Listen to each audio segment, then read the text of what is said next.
In my line of work, I piece together stories from the dead, not people, usually businesses, corporations that have been run into the ground. Their balance sheet's a crime scene of fraud and deceit. I'm a forensic accountant. I'm the person they call in after everything has fallen apart.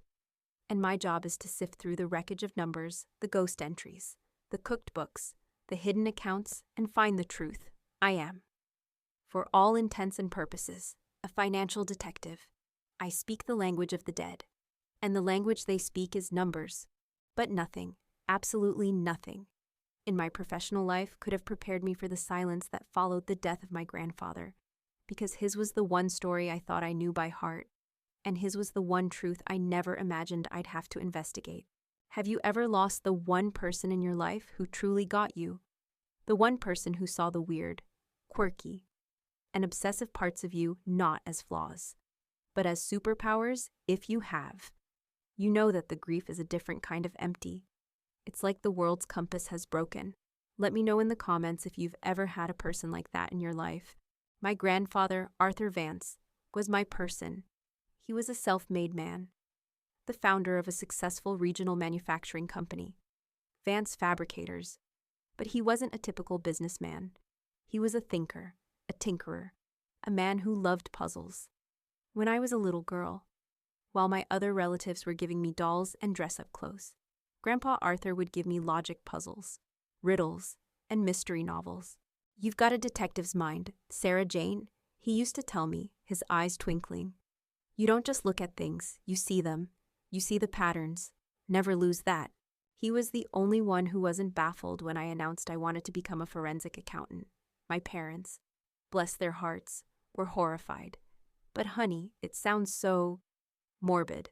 My mother had said, why not a nice, normal accountant at a big, respectable firm?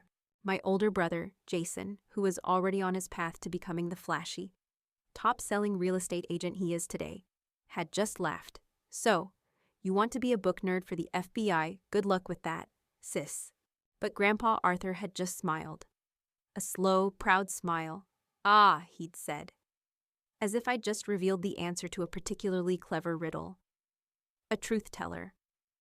That's a noble profession. Numbers don't lie, Sarah Jane, but people do. And you'll be very, very good at finding the liars. He was my champion, my mentor, my anchor. And 2 weeks ago, at the age of 88, his heart had finally, quietly, given out. The grief was a physical weight, a constant pressure behind my sternum. But layered on top of the grief was the familiar, wearying burden of my family. In the ecosystem of the Torres family, my grandfather had been the sun. My brother, Jason, was the planet closest to it, basking in its light, reflecting its glory. My parents were a moon, orbiting Jason, and I was a distant, cold, and largely ignored asteroid. On a trajectory that no one understood or cared to track, Jason had inherited my grandfather's ambition, but none of his quiet integrity. His success was loud, a constant performance. He drove a flashy car, wore expensive watches, and talked incessantly about his commissions and his high-powered clients. My parents were endlessly impressed. He was their son, the success, the one who had fulfilled their dreams of visible, tangible wealth. My success was silent. It was a string of numbers on a bank statement that they had never seen. It was a quiet reputation in a niche field they knew nothing about. I worked from home, in a modest office, for clients whose names I could never share, because I didn't have a fancy office downtown or a title like vice president. They assumed I was struggling. They treated me with a kind of gentle, pitying condescension that was, in its own way, more painful than outright mockery. The phone call came a week after the funeral. It was Jason. His voice was not that of a grieving grandson. It was the crisp, efficient voice of a man handling a business transaction. Sarah. Hey, he began, his tone brusque. Just wanted to let you know, I've spoken with Grandpa's lawyer. We're scheduling the will reading for next Tuesday at his office, 10 a.m. Be there. It wasn't a request. It was an order. Jason had been named the executor of the estate, a fact that had surprised no one, but had given me a small, uneasy feeling even before my grandfather had passed. Okay, Jason, I'll be there, I said. Great. And listen, he continued. Just try to keep a lid on it. Okay, Mom and Dad are still a mess. We don't need any emotional scenes. The implication was clear. My grief, my pain at losing the only person in the family who had ever truly seen me, was an inconvenience, a potential scene that needed to be managed. I am perfectly capable of conducting myself with dignity, I said, my voice colder than I intended. Right, well, just saying, see you Tuesday. He hung up. I sat there, the dial tone buzzing in my ear, and that small, uneasy feeling began to grow. Something felt wrong. My grandfather had been a meticulous planner. He was a man who believed in clarity and fairness. He had always told me that his will was simple and straightforward, designed to take care of everyone in the family equally, to prevent the very kind of squabbling and bitterness that so often follows a death. But Jason's tone? It was the tone of a man who held all the cards and was enjoying the fact that he was about to lay down a winning hand. I thought back to my last long conversation with my grandfather, about 6 months before he died. He had seemed troubled. We were sitting in his study, a warm, book-lined room that always smelled of old leather and his pipe tobacco. How's the business, Grandpa? I had asked. The business is fine, he'd said, staring out the window. It's the businessmen I worry about. He had looked at me then, his old, sharp eyes full of a strange, sad wisdom. Your father and your brother, they love the destination, but they have no respect for the journey. They want the rewards of success without the integrity it takes to earn it honestly. It was the most critical thing I had ever heard him say about his own son and grandson. You're my little detective. Sarah Jane, he had said, reaching into his desk and pulling out a small, old-fashioned brass key. You have a good, honest mind, a mind that sees the truth, even when it's hidden. I want you to have this. It's for a safe deposit box at the downtown bank. There's nothing in it but some old papers, but if anything ever happens to me, if things ever seem wrong, I want you to look at them. Just for me. He had made me promise. At the time, I had thought he was just being a little morbid, a little dramatic. Now, as I sat in my office with my brother's cold, dismissive voice still echoing in my ears, my grandfather's words came back to me with a sudden, chilling clarity. If things ever seem wrong, and things were starting to feel very, very wrong. The days between that first phone call with Jason and the scheduled will reading were a thick, anxious soup. I tried to go about my life, to lose myself in my work, but a persistent, low-grade alarm bell was ringing in the back of my mind. My brother's voice, so devoid of warmth, so full of a cold, dismissive efficiency, echoed in my ears. Be there? It wasn't an invitation, it was a summons, and something about it felt deeply, fundamentally wrong. Have you ever had that gut feeling that something is just off, that little voice in your head that you try to ignore, telling you to pay attention? That you're missing a piece of the puzzle in my line of work. Learning to trust that feeling is the difference between finding the truth and getting lost in a maze of lies. My professional instincts were screaming at me now, and I couldn't make them stop. I tried to call my mother, hoping to get a sense of the family's emotional temperature. She was evasive, her voice strained. Oh, everything is fine, dear, she'd said. A little too quickly. It's just a difficult time for all of us. Your father is taking it very hard, and Jason is under so much pressure, you know. Being the executor, he's handling everything. Is there anything I can do to help? I asked. I could look over the estate paperwork, make sure everything is in order. It's what I do for a living. Mom, no, she'd chirped, a note of panic in her voice. Jason has it all under control. He has a very expensive lawyer. You just focus on your own things. Don't you worry about it. She was shutting me out, gently, and with the plausible deniability of a worried mother. But the door was being firmly closed in my face.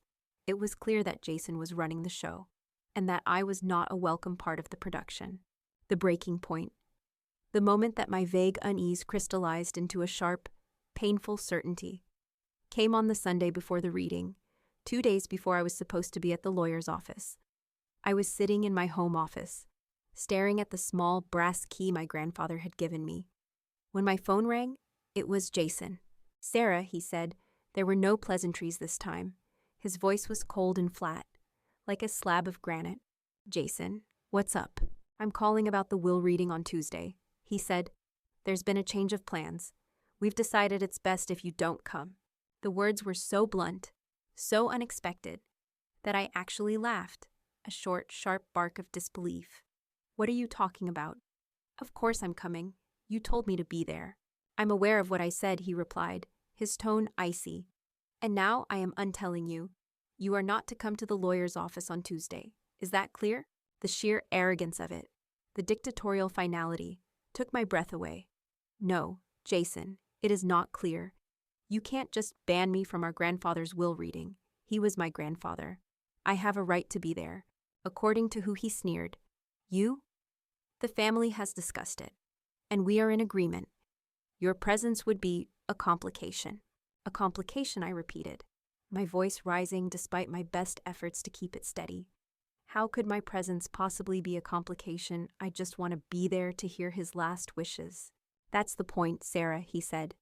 And his voice was now dripping with the kind of condescending pity that was far more insulting than outright anger. It's going to be an emotional day. For Mom and Dad. For me. We don't need the added drama of you having a breakdown when you realize Grandpa didn't leave you anything. The cruelty of that statement was staggering.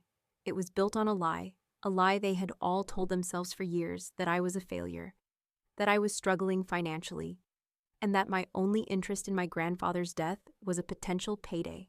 You think this is about money for me, I whispered, the words catching in my throat. Isn't it? He shot back. Let's be honest, Sarah. Your little accounting hobby can't be paying the bills. You're probably up to your eyeballs in debt. We figured you'd show up expecting some big, life-changing inheritance, and when it didn't happen, you'd make a scene. We're trying to spare you, and ourselves. That embarrassment. He was framing their cruelty as a kindness. He was banning me from the final, sacred act of my grandfather's life, and he was telling me he was doing it for my own good. The gaslighting was so profound, so shameless. It was almost brilliant in its villainy. And besides, he continued, his voice taking on the smooth, reasonable tone of a lawyer making his closing argument. Grandpa's estate is very complex. It's all tied up in the family business. In a trust, it's all going to Mom and Dad. And then to me, as it should be. It's for the core family. There's really no reason for you to be involved in the legal formalities. It would only confuse you. It would only confuse you, my mind. The mind my grandfather had called a gift. The mind that could untangle the most complex webs of financial deceit would be confused by a simple will. The insult was so profound, so deeply dismissive of my entire identity, that it momentarily silenced me. This is my decision as the executor of the estate, he said, his voice now full of the smug finality of a man who knows he holds all the power. And the matter is closed. Don't show up on Tuesday. Sarah, you won't be let in. He hung up the phone. I sat there, in the quiet of my office, the dial tone buzzing in my ear. The silence in the room was absolute. I felt hollowed out, annihilated. My grandfather, my champion, my only ally, was gone. And the family he had left behind had used his death as their final, ultimate weapon against me.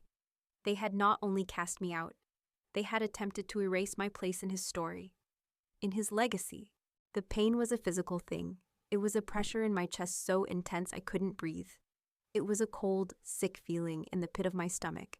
Grief and betrayal were a toxic cocktail, and I felt like I was drowning in it. I put my head down on my desk and I cried. I cried for my grandfather. I cried for the family I had always wanted but had never had. And I cried for the little girl who just wanted her family to be proud of her. The little girl who had finally, officially, been told she didn't belong. The tears lasted for a long time, but as the sun began to set, casting long shadows across my office, the tears dried up. The all-consuming grief began to recede, and in its place, something else started to grow. It was the same feeling I got when I was deep into a case, when I found the first, tiny thread of a lie in a mountain of data. It was the cold, clean, and thrilling hum of professional suspicion. My family's story didn't add up. The numbers weren't lining up. The The justification didn't balance. Why this? Why now? Why were they so desperate, so pathologically determined to keep me out of that room? What were they so afraid I would see? You have a detective's mind, Sarah Jane. My grandfather's voice echoed in my head, as clear as if he were standing in the room with me. Numbers don't lie, but people do. And you'll be very, very good at finding the liars. I lifted my head from my desk. My eyes were red and swollen, but my mind was suddenly, brilliantly, terrifyingly clear. The emotional storm had passed. The forensic accountant was now in charge. My grief for my grandfather had not lessened, but it had been transformed. It had been sharpened into a tool. My personal pain had just become a professional investigation. My brother thought he had closed the matter. He thought he had won. He thought he had successfully exiled his failed sister. He had no idea what he had just done. He hadn't just banned me from a will reading. He had just declared war on the one person in the family who knew how to find out where all the bodies were buried. And he had just handed me the one thing I needed to start digging the motive. I stood up and walked over to the small, fireproof safe I kept in my closet. I keyed in the combination and opened it, and I took out the small, heavy, old-fashioned brass key that my grandfather had given me. If things ever seem wrong, he had said. I held the key in my palm. It was cool and solid. A key to a safe deposit box. A key to some old papers. A key to the truth. Okay, Grandpa, I whispered into the quiet of the room, let's go find the liars. The morning after my brother exiled me from my own family, I woke up with a strange and unfamiliar feeling. The deep, heavy fog of grief was still there, a constant pressure in my chest, but underneath it, something new had ignited, a small pilot light of cold, clear, and methodical fury. It was the feeling I got at the beginning of a new case, the thrill of the hunt. My personal pain had officially become a professional problem, and professional problems were something I knew how to solve. I didn't waste any more time on tears. Crying wasn't going to change anything. Crying wasn't going to honor my grandfather.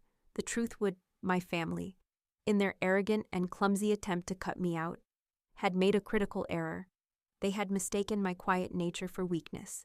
They had mistaken my lack of interest in their flashy, materialistic world for a lack of intelligence. They had dismissed the forensic accountant, and that was a mistake they were going to regret.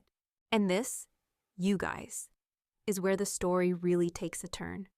This is the point where my grief became a case file, where my tears became fuel. This is the part where their failed daughter opened up her own investigation. I went to the fireproof safe in my closet, the one where I kept my important personal documents, and I retrieved the small, heavy, old-fashioned brass key. I held it in my palm. It felt like a key to a forgotten kingdom. My grandfather's voice from 6 months ago was a clear, ringing bell in my mind. If things ever seem wrong, I want you to look at them, just for me. Things were not just wrong. They were fundamentally, corruptly, and maliciously wrong. And I was going to honor his last wish. I was going to find out why. The First National Bank downtown was one of those old, imposing institutions, built in an era when banks were designed to look like Greek temples. It had massive marble columns and heavy bronze doors. It was the kind of place my grandfather, a man who appreciated substance and history, would have trusted with his secrets. I walked in, my heart a steady, determined drum against my ribs. The protocol for accessing a safe deposit box is deliberately slow and formal, a series of checks and balances designed to ensure security. I presented the key, my ID, and signed the access card with a steady hand. The bank employee, a prim woman in her 60s, led me through a massive circular vault door that looked like it could survive a nuclear blast. The air inside was cool and still, smelling of old money and secrets. She led me to a wall of polished steel boxes, found the one that matched my key, and inserted both her key and mine. With a satisfying, heavy clunk, the lock disengaged. She pulled out a long, narrow metal box and handed it to me. "The viewing room is just to your right, Miss Torres," she said politely. I took the box into the small, private room. It was just a simple table and a chair, a space designed for quiet, confidential moments. I placed the box on the table and just looked at it for a long moment. It felt like a time capsule, A final message from the one person in my life who had never once underestimated me. I took a deep breath, and I lifted the lid. The contents were sparse. There was no jewelry, no stacks of cash, no property deeds. There were only 2 items. The first was a small, green, old-fashioned accounting ledger, the kind with lined pages and narrow columns, the kind you can't buy at an office supply store anymore. The second was a thick, cream-colored envelope with a single word written on the front in my grandfather's familiar. Strong handwriting, Sarah Jane. My hands trembled slightly as I picked up the ledger. As a forensic accountant, I have a deep reverence for physical books. A digital file can be altered, wiped, corrupted, but a handwritten ledger, that has a soul, that tells a story. I opened it. The pages were filled with my grandfather's meticulous, spidery script. It wasn't a formal accounting book for his company. It was his private ledger, his personal set of notes. He had been conducting his own quiet, secret investigation. The entries spanned the last 5 years. They were a cryptic collection of dates, numbers, and notes. I saw transfers of funds from Vance Fabricators to unknown shell corporations with names like Apex Holdings and Summit Logistics.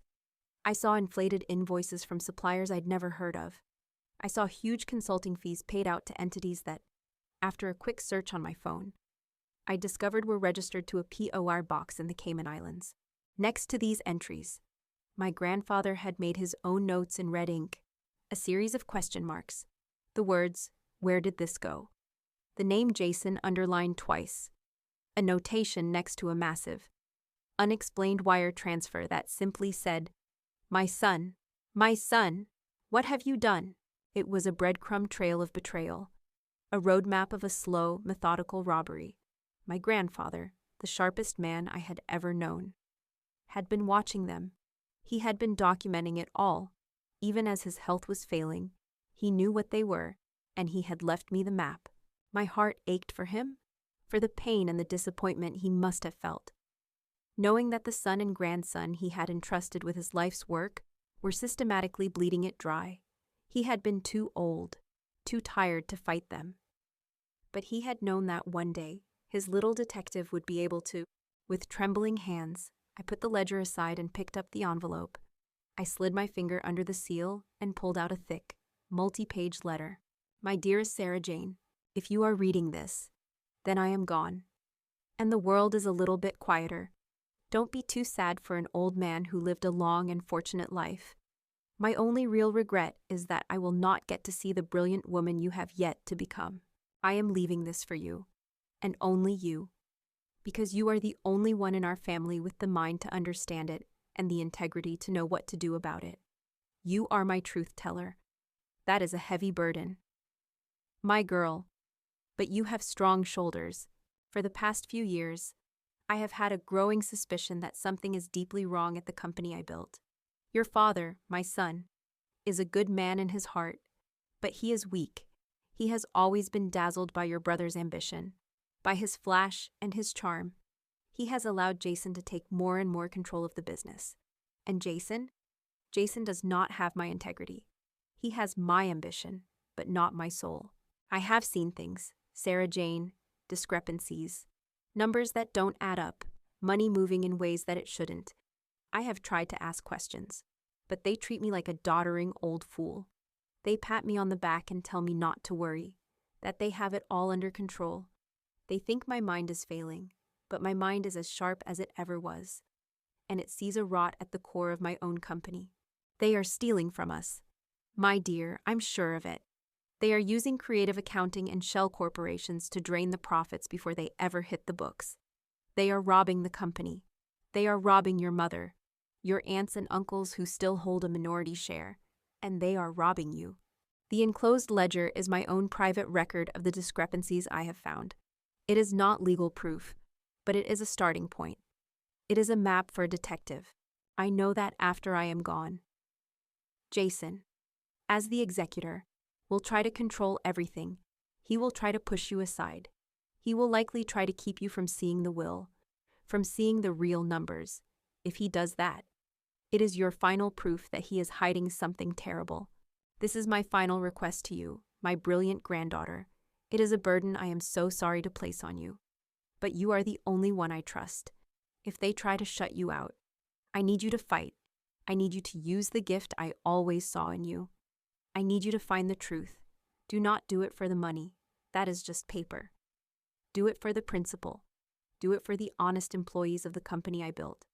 Do it for your mother and your aunts and a family that is too blind to see they are being robbed. Do it for me. Balance the books, my little detective. Balance the books. All my love. Grandpa Arthur. I finished the letter, and the tears I had shed before were nothing compared to the ones that fell now. They were tears of profound, aching love for this incredible man. He had seen it all. He had known me, truly known me, in a way no one else ever had. His faith in me, even from beyond the grave, was a shield. His final request was not a burden. It was a gift. It was a mission. It was my inheritance. I carefully folded the letter and placed it back in the envelope. I put it, and the ledger, back in the metal box. I walked out of the viewing room, my head held high. The bank employee who escorted me back out of the vault gave me a sympathetic look. A difficult day, I imagine, she said kindly. No, I said, and my voice was clear and strong, a necessary one. I walked out of that bank, and I was no longer Sarah Jane, the grieving granddaughter. I was not Sarah, the failed daughter. I was a forensic accountant with a new client, and I was about to conduct the most important audit of my entire life. My brother had banned me from the will reading. He had no idea he had just officially retained my services. My quiet home office, usually a place of calm, academic focus, transformed into a war room. The grief for my grandfather hadn't vanished. It had simply changed shape. It was no longer a heavy, suffocating blanket. It was now a cold, clean, and razor-sharp tool. It was the fuel for my investigation. My family had banished the grieving daughter. They had no idea they had just unleashed the forensic accountant. I spent the rest of that day and deep into the night assembling my arsenal. I set up a second and third monitor, creating a command center of glowing screens. I installed a fresh, encrypted operating system on a dedicated laptop, ensuring my digital footprint would be non-existent. On a large whiteboard, I wrote down the key names from my grandfather's ledger, Apex Holdings, Summit Logistics, Caspian Consulting, beneath them. I wrote the names of the two main subjects of my investigation, Richard Torres' father, Jason Torres' brother. Now, I know forensic accounting can sound dry, spreadsheets, receipts, audit trails, but you guys, what I was about to uncover was pure, Shakespearean-level drama, hidden in the ones and zeros of a corporate server. It was a story of greed, betrayal, and breathtaking arrogance, and I was the only person in the world who knew how to read it. My first problem was access. To truly unravel this, I needed more than the hints in my grandfather's ledger. I needed access to the belly of the beast Vance Fabricator's internal servers, their accounting software, their email archives, their payment histories. Jason, as executor and a company executive, had locked everything down. He thought he was untouchable, but my grandfather had been 10 steps ahead of them. Tucked into a hidden pocket of the leather portfolio that held his letter was a small, unassuming USB flash drive. The note attached to it was simple, the emergency key. He'll never see it coming. Be careful. Sarah Jane, my grandfather, the quiet old businessman, had planted a secret back door for me. The flash drive contained a piece of software he'd had a security consultant design, along with a set of administrative-level passwords that would bypass my brother's control and give me complete, unfettered, and completely invisible access to their entire digital infrastructure. A ghost key for a ghost investigation. A smile touched my lips. Even in death, he was my greatest ally. That night, with a fresh pot of coffee brewing, I initiated my digital deep dive. The process of a forensic audit is like piecing together a shattered mirror. You have thousands of tiny, seemingly unrelated fragments, and your job is to find the ones that fit together, to slowly rebuild the picture until you can see the truth reflected in it. You're not just looking at the numbers, you're looking at the story the numbers tell. You're looking for the inconsistencies, the anomalies, the transactions that feel wrong. My grandfather's ledger gave me the starting point. I began with the shell corporations. Apex Holdings. The company had billed Vance Fabricators over $2 million in the last 3 years for strategic consulting services. I pulled the invoices. They were vague, full of corporate jargon about synergy and market optimization. They were signed off on by my father. I started digging into Apex Holdings. As I suspected, it was a ghost. It had no website, no physical address beyond a P.O. box in the Cayman Islands, a notorious tax haven. And when I cross-referenced the incorporation documents, I found the name of the registering agent. It was a law firm that my brother's firm used for their more creative clients. The thread was there. I pulled on it. I traced the payments from Vance Fabricators to Apex Holdings. The money didn't stay in the Cayman Islands account for long. It was immediately funneled through a dizzying maze of international accounts, a bank in Switzerland, another in Panama, a third in Hong Kong. It was a classic money laundering technique, designed to make the money impossible to trace. But they had made a mistake. They had underestimated me. They thought they were financial geniuses. But they were amateurs. They were sloppy. In the final transfer, from the Hong Kong account, the money wasn't going to another anonymous corporation. A large portion of it was being used to pay the monthly mortgage on a luxury condominium in Aspen, Colorado. A quick property search told me everything I needed to know. The owner of the condominium was a private trust. The sole trustee of that trust, my brother, Jason Torres. I leaned back in my chair, a cold feeling washing over me. He was using the money he was stealing from the family company to pay for his secret ski chalet. The sheer, brazen arrogance of it was stunning. This wasn't just greed. This was a sociopathic level of entitlement. I kept digging. For 48 straight hours, I barely slept. I lived on coffee and the adrenaline of the chase. I followed the trail of every suspicious transaction my grandfather had noted. Each one led to a similar story. Summit Logistics, which had billed the company millions for shipping services that were never rendered. Caspian Consulting, which had charged exorbitant fees for market analysis reports that were plagiarized from free online industry journals. It was a massive, systematic fraud, a conspiracy between my father and my brother to bleed their own company dry. My father, in his role as CEO, would approve the fraudulent invoices. Jason, with his legal and financial connections, would manage the complex web of shell corporations and offshore accounts to hide the money. They were a two-man crime syndicate, and their own family was their primary victim. But the most devastating discovery was yet to come. The fraud wasn't just about stealing the profits. It was about something much bigger, much more sinister. I noticed a pattern in the company's stock valuation over the past 2 years. The official value of the company, the one reported to the shareholders, which included my mother, my aunts, and my uncles, had been steadily declining. The profits were down. They had claimed the market was tough. They had used their own fraud to create a false narrative of a struggling company. Why? The answer hit me with the force of a physical blow. The will? My grandfather's will, I knew, dictated that his majority share in the company was to be divided equally among his children and grandchildren. But there was a clause.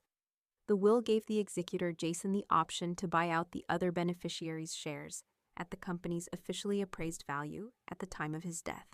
Their plan was breathtaking in its cruelty. Step 1. Spend years artificially devaluing the company by siphoning off millions in profits. Step 2. When Grandpa dies, the company looks like it's on the verge of bankruptcy. Step 3. At the will reading, Jason, as executor, would present these fraudulent numbers. He would tell the rest of the family, his own mother, his aunts, his uncles, and me, that their inheritance of company stock was nearly worthless. Step 4. He would then offer to buy them out for pennies on the dollar, a generous offer to take the failing company off their hands. And where would he get the money to buy them out from the millions he and my father had already stolen and hidden offshore? They weren't just robbing the company. They were planning to steal the entire inheritance, the entire legacy my grandfather had spent his life building, using the family's own money to do it. This was why they had to keep me out of that room. My presence was the one thing they feared.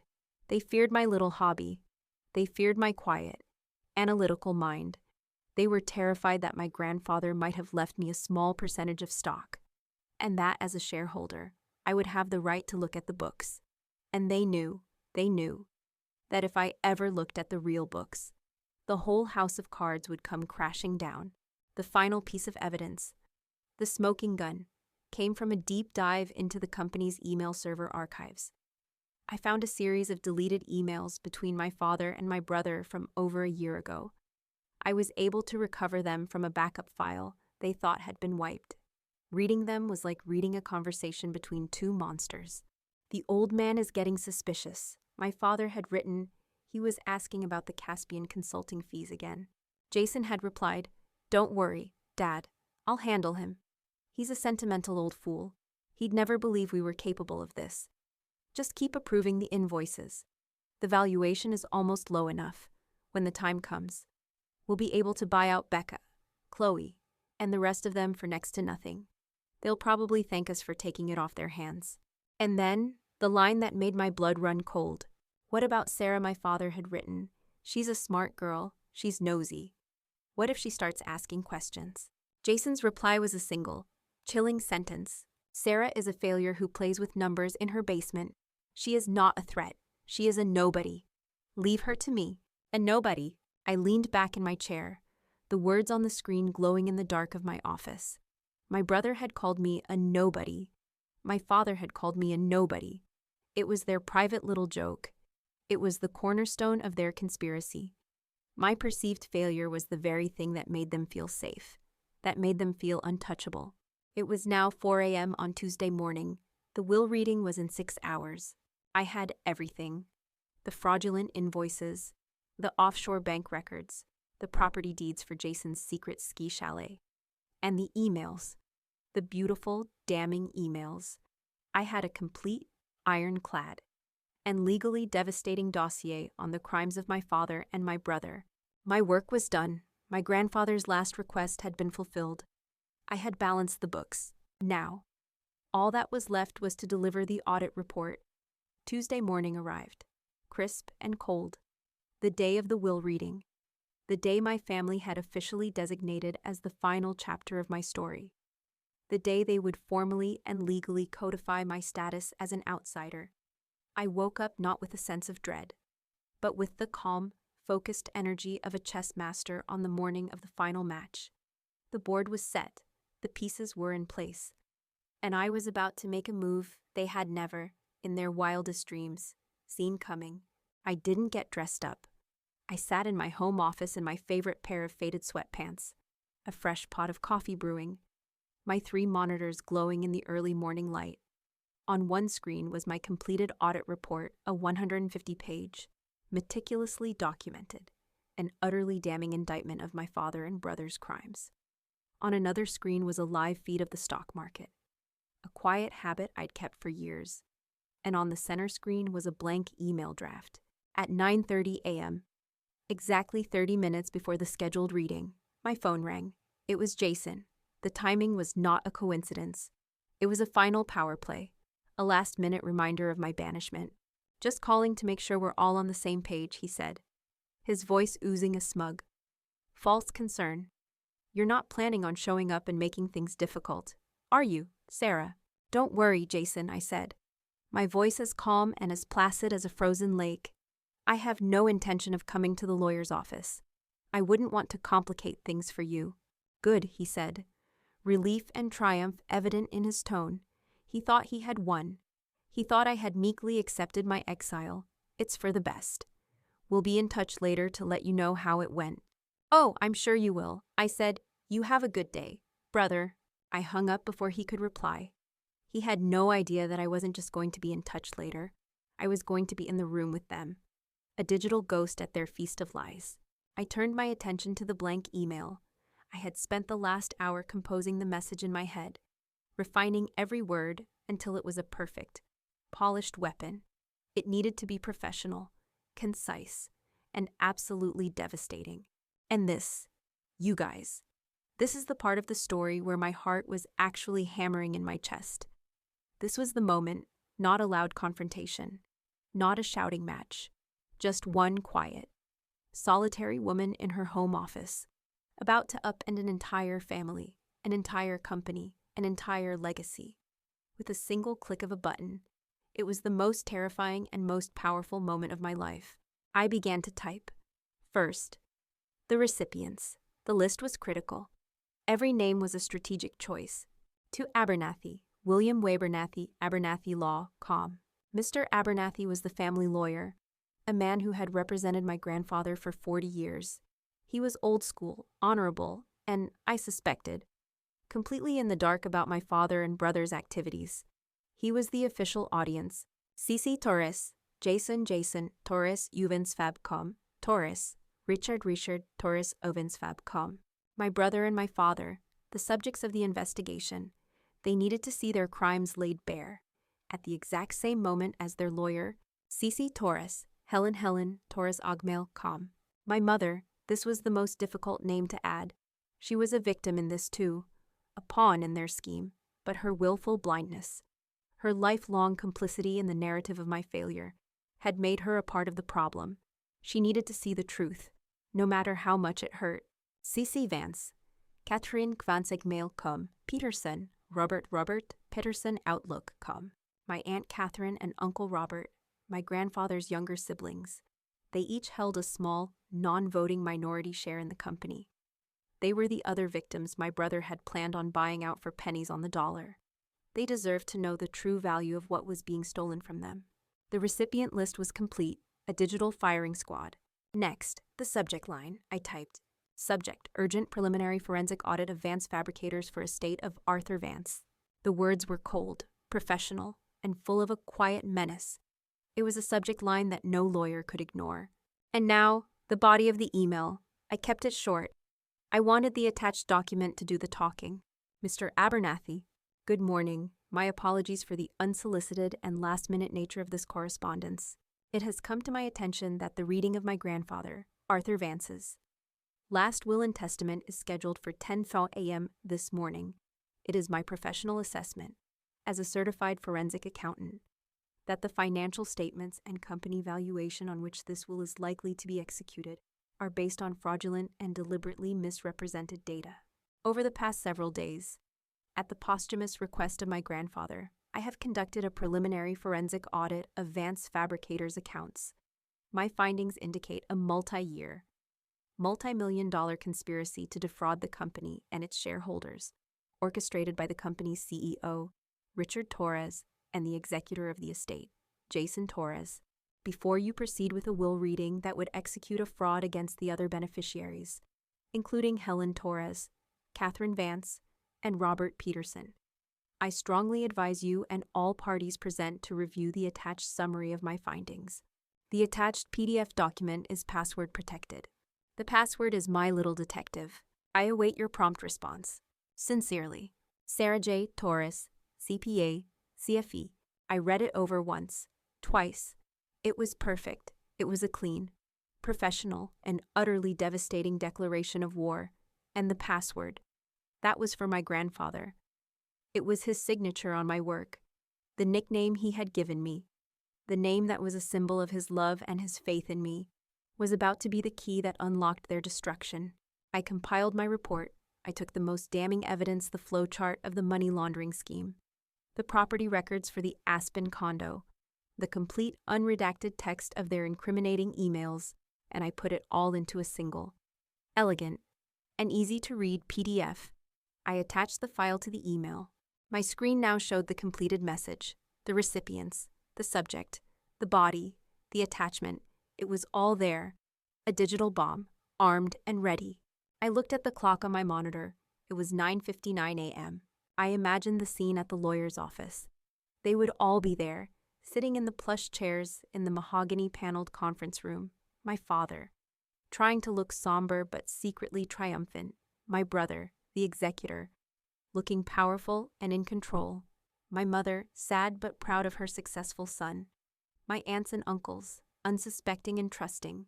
Mr. Abernathy would be opening the portfolio, ready to read the will that would make my father and brother the sole heirs to a massive fortune.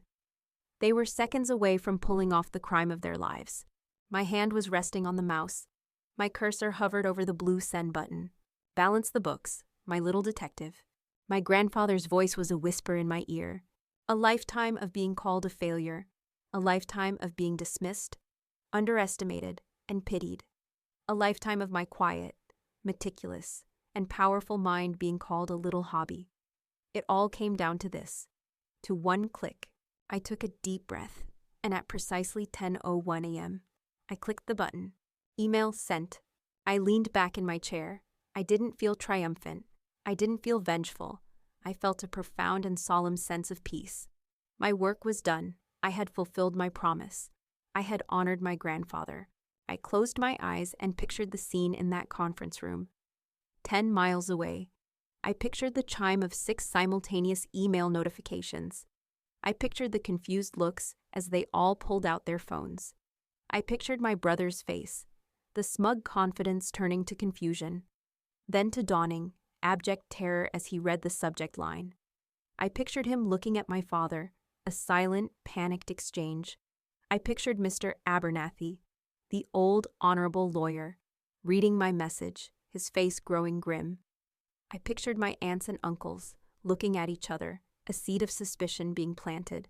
I pictured the moment my brother would have to say the password out loud to the lawyer. My little detective. I pictured the humiliation, the shame, the rage. I pictured the moment the lawyer opened the file, and the first page of my audit, the flowchart showing the millions of dollars being funneled to the Cayman Islands, appeared on his screen. I had been banned from the will reading, but I was there. My presence, my mind, my truth, it was in that room. More powerful and more undeniable than if I had been sitting at the table myself. They had tried to lock me out, but they had no idea that I was the one who had always held the key.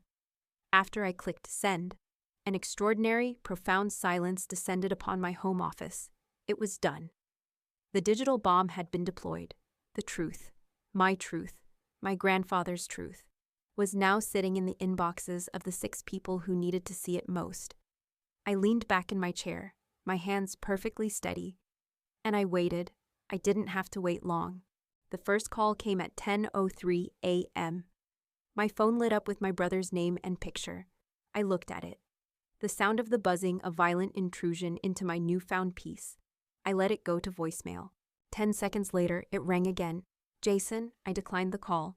A text message appeared, all caps, a string of furious, misspelled words. What did you do? Call me now. I deleted the message without reading the rest of it. At 10:05 a.m., my father's number flashed on the screen. I declined the call. Then my mother's. I declined that one, too, for the next 20 minutes. My phone was a relentless barrage of their panic, a chaotic, desperate symphony of calls and texts. They were a drowning family, and I was the lighthouse keeper, watching their shipwreck from a safe, warm distance. I did not answer. My silence was my answer. My silence was my boundary. They left voicemails, of course, a series of increasingly unhinged messages that served as a real-time record of their world collapsing. Jason's first message was pure, arrogant rage. Sarah, I don't know what kind of sick game you're playing, but you had better call me back right this second. You have no idea the trouble you're in. This is libel slander. I will sue you into oblivion. His second message, 10 minutes later, was laced with a new, unfamiliar note of sheer panic. Okay, Abernathy just opened the file. What the hell is this? Sarah, where did you get this? This is illegal. You hacked us. This is corporate espionage. My father's one and only message was a sputtering, incoherent roar of pure fury. I couldn't make out most of the words, but I didn't need to. I had been on the receiving end of his rage my entire life. My mother's messages were the most pathetic. Just a string of tearful, weeping pleas, Chloe, please, call me, please. Your father is, oh, God, Jason is, just please, call your mother. I listened to them all with the detached interest of an analyst reviewing communications intercepts. They were so predictable. The rage, the threats, the denial, the victimhood. They still didn't get it. They thought this was about me trying to hurt them. They couldn't comprehend that this was about the truth. At 10:45 a.m., an email landed in my inbox. It was from the one person I had been waiting to hear from. The subject line was simple: urgent. The sender was William Abernathy, the family lawyer. The message was brief and professional. Miss Torres, I am in receipt of your email and the attached document. In light of the extremely serious nature of the allegations and the preliminary evidence you have presented, I have suspended the reading of your grandfather's will, pending a full and immediate investigation into the financial state of Vance Fabricators. I must insist on a meeting with you at your earliest possible convenience to discuss this matter further. My professional obligation is to the estate and the final, true wishes of my client, Arthur Vance. If your audit is accurate, it appears those wishes have been on the verge of being grievously violated. Please contact my office to schedule an appointment. Sincerely, William Abernathy. I read the email and allowed myself a small, quiet smile. Checkmate. The final phone call of the morning came just before noon. It was from a number I recognized as my Aunt Catherine's, my father's younger sister. She was a sweet, gentle woman whom I had always liked, a woman who, along with my mother and uncle, was about to be robbed blind by her own nephew and brother. I answered the call. Sarah, she asked, her voice trembling with shock. Sarah, honey, is it true? Is what true? Aunt Catherine, I asked gently. We're here, at Bill Abernathy's office. There was an email from you, Jason, and your father. They left. They just stormed out. Bill showed us the document you sent. The offshore accounts, the fake companies. Oh, my God, Sarah. Is it real? I'm afraid it is. I said every word, every number. She let out a long, shuddering sob. It wasn't a cry of grief, but a cry of pure, unadulterated fury and betrayal. That son of a bitch, she whispered. And I knew she was talking about my father, her brother. All these years, he's been telling us the business was struggling. He told us our shares weren't worth anything. He was trying to get us to sell them back to him. I know, I said. But you found it, she said, her voice now full of a dawning, wondrous awe. You found them out, your grandfather. He always said you were the smartest one of us all. He called you his little detective. Tears welled in my own eyes. He asked me to balance the books. Aunt Catherine, I was just honoring his last request. You did more than that, honey, she said, her voice thick with emotion. You saved this family. You saved his legacy. In the weeks and months that followed, the empire my father and brother had built on lies crumbled to dust. The emergency board meeting of Vance Fabricators was a brutal affair. Faced with my irrefutable evidence, my father and Jason were forced to resign in disgrace. My Aunt Catherine's husband, a retired engineer with a strong moral compass, was appointed as the interim CEO to stabilize the company. The legal fallout was immense. To avoid a public, criminal prosecution that would have destroyed the company's name entirely, my father and brother agreed to a private settlement. They had to repatriate every single dollar they had stolen from the offshore accounts. With interest, they had to sell off their assets, including Jason's beloved Aspen condo, to make the other shareholders whole. Their financial ruin was absolute. My family, as I had known it, ceased to exist. My parents' marriage, built on a foundation of my father's success and my mother's willful ignorance of his methods, crumbled. My mother, finally seeing her husband for the thief he was, left him, my brother, disgraced and disowned by the extended family, was a pariah. They tried to contact me, of course. They sent letters. They left messages. They wanted to scream at me, to blame me, to beg for my forgiveness. I did not reply. The case was closed. My work was done. My vindication was not loud. It was not a fiery, public confrontation. It was the quiet, satisfying hum of a balanced ledger. It was the knowledge that I had used the very skills they had dismissed to protect the family they had tried to betray. My power wasn't in shouting. It was in knowing the truth when no one else did. A few months later, on a cool, clear autumn day, I went to visit my grandfather's grave. I brought a bouquet of his favorite flowers, yellow roses. I sat on the grass beside the simple granite headstone, and I told him everything that had happened.